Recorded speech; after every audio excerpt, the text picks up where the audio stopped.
System کو کی بنیادوں کو استوار کیا.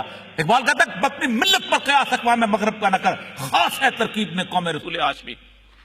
مجھے جب جمہوریت کا مجھے جب کسی اور کے شخصیات کا یونیفارمٹی آف کلچر کی بات کی جاتی ہے تو میرے سے میرا شناخت چھینی جاتی ہے.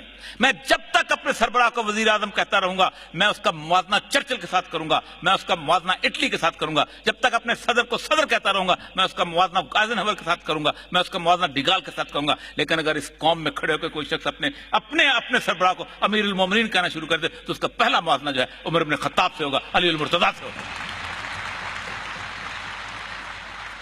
جب تک ایک قوم اپنی ٹرمینالوجی اس کے اندر زندہ رہنا نہیں سیکھے گی، اس وقت تک یہ آگے نہیں بڑھ سکتی.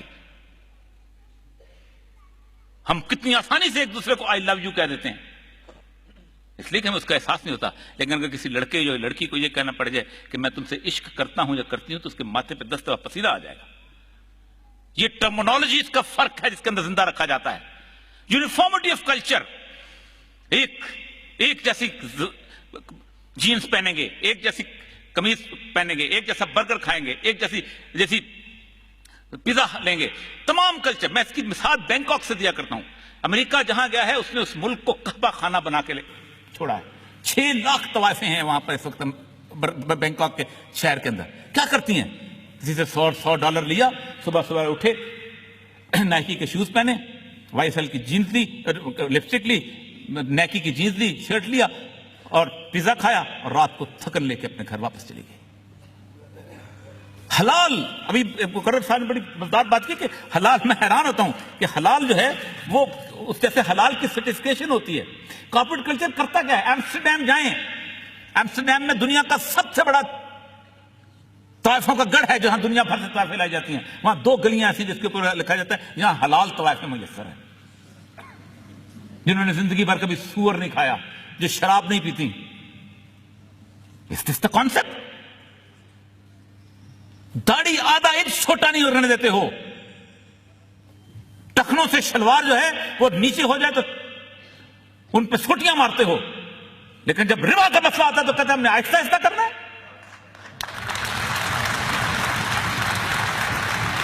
کون سا؟ ہم لوگوں سے ٹویوٹا کمپنی کا وہ مالک زیادہ بہتر ہے کہ وہ بینک آج سے تقریباً 50 سال پہلے وہ گیا بینکنگ کے پاس اور انہوں نے کہا میرے پاس مجھے کوئی ضرورت ہے، مجھے پیسے دے دو. انہوں نے کہا 480 تمہارے مزدور ہیں، ان کو نکالنا پڑے گا. کہا ہم تو نہیں نکالتے، ہم تو بچوں کی طرح رکھتے ہیں. واپس آیا، اپنی اولاد کو جمع کیا اور کہا دیکھو آئندہ کوئی بینک سے قرضہ نہیں لے گا. 100% ہمارے ہیں، اس سے 2% شیئر اپنے رکھو، باقی 98% بیچ دو. اور اس کے بعد اس نے خودکشی کر لی. اس وقت دنیا کی بگیسٹ آٹوموبائل کمپنی 1 روپیہ بھی کسی بینک سے قرضہ نہیں لیتی اور وہ اپنا مال چلا رہی ہے. اور اس کے بعد اس کی اتنی وسعت دی اللہ نے کاروبار میں. مسلمان نہیں ہے لیکن اس کو پتا تھا یہ سود کا نظام کی صورتحال کیا ہے. اتنی وسعت دی اس کو کاروبار کہ دنیا کی بگیسٹ آٹوموبائل کمپنی اس لیول کی تھی کہ 1998 کے اندر اس کی ایک گاڑی میں چھوٹا سا نقص پیدا ہو گیا تھا. انہوں نے پوری دنیا سے گاڑیاں واپس منگوا لی تھی اور کہا تھا ہم نقص کے ساتھ چیزیں نہیں بیچتے. ہمارے اندر کمیونسٹ سے زیادہ دہریے تھے. کمیونسٹ 1917 میں جب لینن انقلاب لے کے آیا تو اس نے کہا تھا یہ سود یہ ہم نہیں چلائیں گے. There will be no bank in Soviet Union. ہم سے تو زیادہ ان کے اندر طاقت ایمانی تھی. اور مجھے سمجھ نہیں آتی کہ اس ملک کے ارباب اختیار کی جو حلف، کیانی صاحب کا بھی حلف بھی پڑھ کے سنا دیا کرے تو پتا چلے ٹانگیں کانپ جائیں ان لوگوں کی جو حلف اٹھاتے ہیں.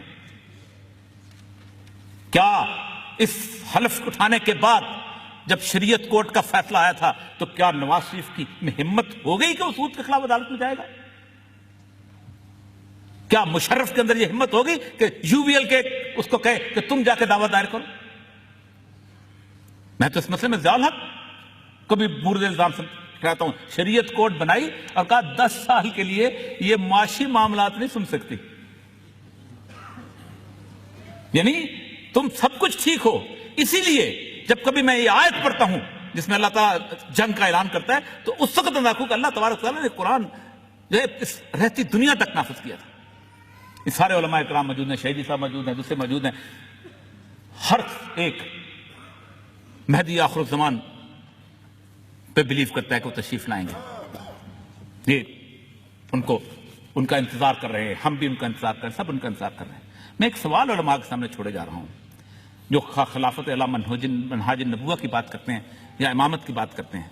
کیا امام مہدی کی حکومت ورلڈ بینک کی ممبر ہوگی؟ کیا وہ یونائٹڈ نیشنز کی ممبر ہوگی؟ ہرگز نہیں.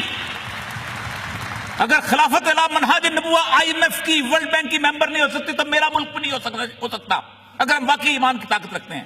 ارجنٹین جیسا ملک کھڑے ہو کے کہتا ہے ریپوڈیٹنگ دا ڈیٹ، میں نہیں دیتا ہوں تمہارے قرضے. ایٹمی طاقت نہیں ہے اس لیے کہ تم نے یہ قرضے ان بددیانت حکمرانوں کو دیے ہیں. یہ فرانس میں اس کی جائیداد ہے، یہ انگلینڈ میں اس کی جائیداد ہے، یہ جرمنی میں ان کی جائیداد. بیچو اور حاصل کرو. یہ قوم نہیں کہہ سکتی کہ یہ زرداری کی جائیداد ہے، یہ نواز شریف کی جائیداد ہے، یہ فلاں کی جائیداد ہے. بیچو. انہوں نے خود قرضے لیے ہیں، مجھ سے پوچھ کے لیے تھے.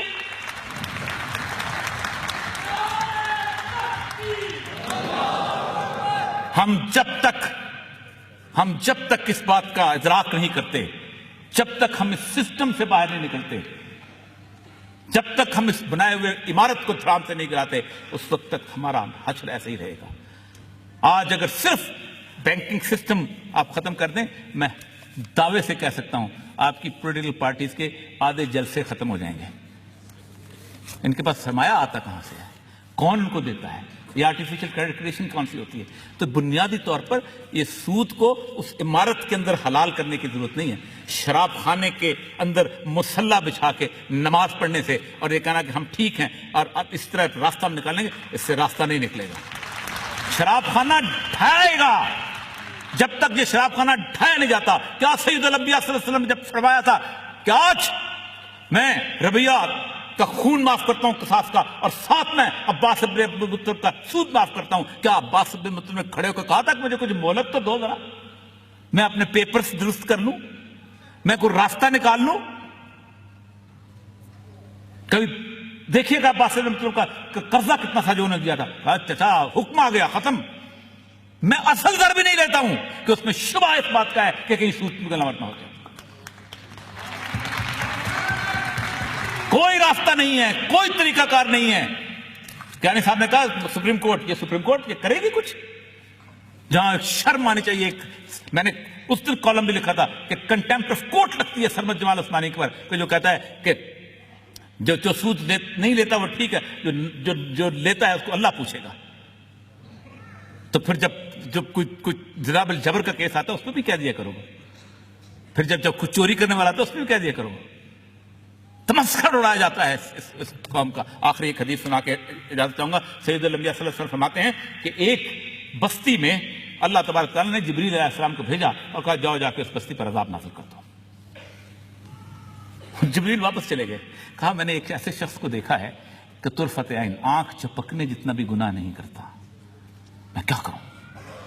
فرمایا اللہ کے الفاظ سنیں اور اپنے آپ کو میں جب کبھی کوئی حدیث پڑھتا ہوں میں کانپ جاتا ہوں. اللہ فرماتے ہیں کہ وہ بدبخت ہے جو عابد اور زاہد تھا لیکن اللہ کے نام کی غیرت پر اس کے چہرے کا رنگ نہیں بدلتا. سوچئے گا ہمارے چہروں کے رنگ بدلتے ہیں لوگوں کے ساتھ اٹھتے بیٹھتے ہوئے. کیا ہم عذاب کے مستحق نہیں ہیں؟ یہ تو پتہ نہیں کن لوگوں کی دعائیں ہیں اور سید الانبیاء صلی اللہ علیہ وسلم کا سایہ ہے کہ ہم بچے ہوئے ہیں. ورنہ 199 ملک ہیں نسل اور رنگ کی بنیاد پر رکھے ہوئے. ہم مسجد ہیں. مسجد کے ساتھ جو کھلواڑ کرتا ہے، جو اللہ کے نام پہ بنا ہوا گھر ہے، اس کا عذاب زیادہ ہوتا ہے. وآخر دعوانا الحمدللہ.